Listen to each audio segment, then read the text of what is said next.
இது என்ன தெரியுமா? இதுதான் இப்போ ரொம்ப ஃபேமஸான கருவேப்பிலை. நிறைய பேர் இதுதான் கரைச்சி குடிச்சிட்டு இருக்காங்க சுகருக்காக. பார்த்துட்டு கேள்விப்பட்டிருப்பீங்க. இது ரொம்ப ஃபேமஸ். இப்போ சுகருக்கு நிறைய பேர் காலையில் க்ரீன் டீ போட்டு குடிச்சிட்டு இருக்காங்க. கொய்யா இலை பார்த்துருப்பீங்க. இதுதான் இப்போ ரொம்ப ட்ரெண்ட் ஆகிட்டு இருக்கு. இப்போ மாங்காய் இலை நிறைய பேர் இதையும் என்ன பண்ணிட்டு இருக்காங்க, ஜூஸ் போட்டு குடிச்சிட்டு இருக்காங்க சுகருக்கு. நம்மகிட்ட இருக்கக்கூடிய ஒரு பெரிய மூட நம்பிக்கை என்ன அப்படின்னா, ரைஸ் சாப்பிட்டதுனால தான் சுகருக்கு மாத்திரை போடுறோம், ரைஸ் சாப்பிட்டதுனால தான் இன்சுலின் போட்டுட்டு இருக்கோம் அப்படின்னு. நான் ஒரு கேள்வி கேட்குறேன், பதில் சொல்கிறீங்களா? வட இந்தியாவில் அவங்க ரைஸ் சாப்பிடவே மாட்டாங்களே. வட இந்தியாவில் எத்தனை பேர் சுகருக்கு மாத்திரை போடுறாங்க, எத்தனை பேர் இன்சுலின் போட்டுட்டு இருக்காங்க? கமெண்ட்ஸில் எழுதுங்க சார்.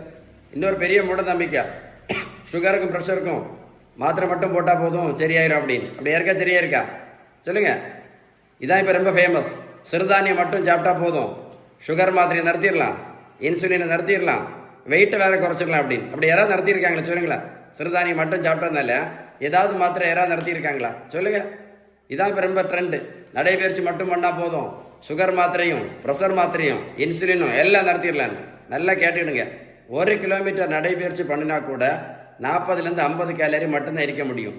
அதனால நடைபயிற்சி மட்டும் பண்ணி எந்த மாத்திரையும் நடத்த முடியாது, வெயிட் கண்டிப்பாக குறைக்க முடியாது. சரிதானே? இது ரொம்ப ஃபேமஸ். இப்போ முக்கரட்டை கீரை, சிறு குறிஞ்சான் பொடி கேள்விப்பட்டிருப்பீங்கன்னு நினைக்கிறேன். அப்படி தானே?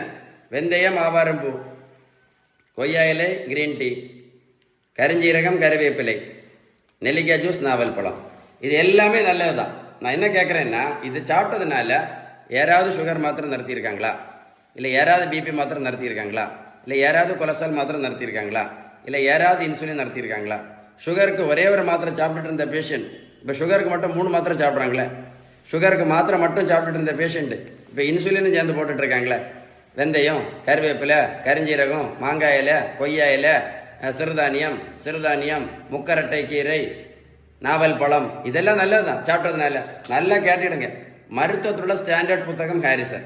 இந்த புத்தகம் என்ன சொல்லுது அப்படின்னா, சுகர், ப்ரெஷர், கெட்ட கொலஸ்ட்ரால், ஃபேட்டி லிவர், பித்தப்பைக்கல், உடல் பருமன், பிசிஓடி, இதுக்கு எல்லாத்தையுமே அவங்க சொல்லக்கூடிய ஒரே ஒரு ட்ரீட்மெண்ட் வந்து பேலன்ஸ் டயட் மட்டும்தான்.